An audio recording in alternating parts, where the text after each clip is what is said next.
One of my favorite movies is The Princess Bride. It's a classic. And in it, there's a scene that I think perfectly sums up the status of marketing and specifically the activity of strategic marketing planning. Well, it just so happens that your friend here is only mostly dead. There's a big difference between mostly dead and all dead. Please open his mouth. That line from Miracle Max, it might be the most accurate description of strategic planning and marketing today, especially if you work at a mid-sized or fast-growing company. Everybody talks like long-term planning. Well, it's flatlined. But the truth is, it's still breathing, barely, but it is revivable.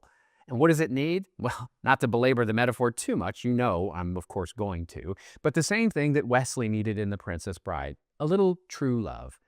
Yeah, once upon a time, actually not that long ago, marketing teams gathered religiously to map out real, long-term strategic planning. Business goals were debated, customers were analyzed, positioning was sharpened, campaigns were plotted. There were plans, real ones. These days, the meetings still happen, the decks still get made, but the process, it's really lost its teeth. What we have now so often is strategic planning theater.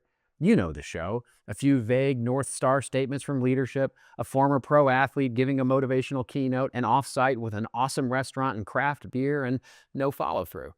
All while everybody pretends this is about vision, and in reality, it's more about budgets, headcount, and which tool we're going to replace next quarter.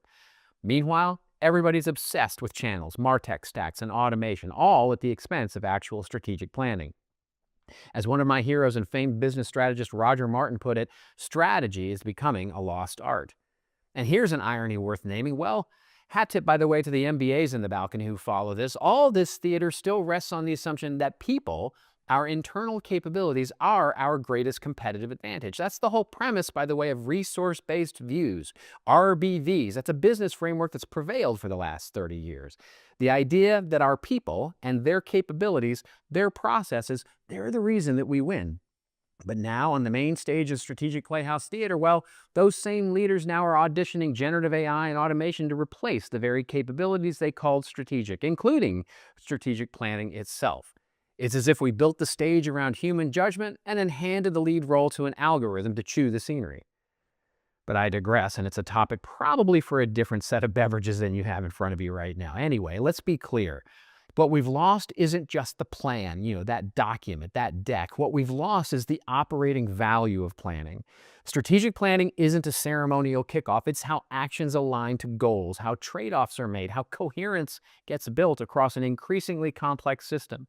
It is the operating system, the OS of modern marketing. And yet, as marketing teams grow, most don't install that OS. They build faster intake systems. They crank out content like a Red Bull factory, and they slap on agile levels like Kanban and project management and workflow. And I recently worked with a mid-sized B2B team that had doubled their content output, launched a thought leadership channel, and moved the pipeline needle. On paper, they were crushing it.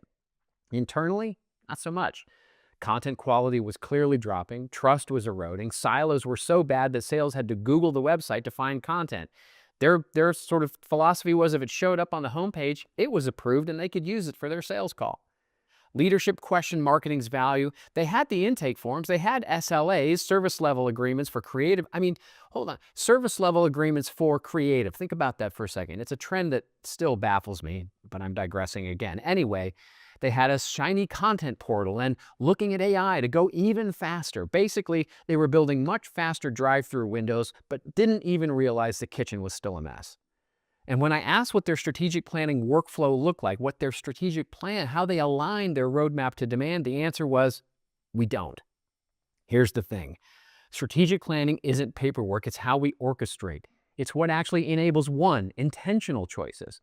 Not just a reaction of what's going on in the business, but your calendar, it shouldn't be a graveyard of missed deadlines. It has to be a decision framework.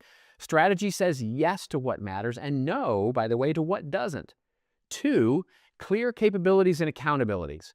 A friend once summed up the sad state of enterprise marketing activities in a single phrase. He said to me, it's not what you do, it's what they think you do.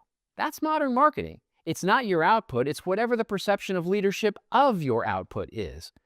Planning helps shift that. It clarifies what the teams own, and it turns marketing from this mystery black box into a visible strategic asset. Three, a seat at the change table. When marketing is planned strategically, not just produced, it becomes adaptive.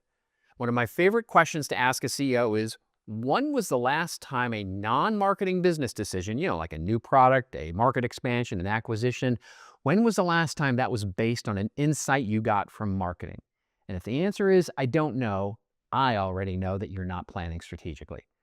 So when do you know when to put planning in? Well, here's the weird paradox. The moment your team gets big enough to warrant more investment, that's the exact moment you can't function without planning. You don't outgrow the need for planning. You outgrow the ability to survive without it.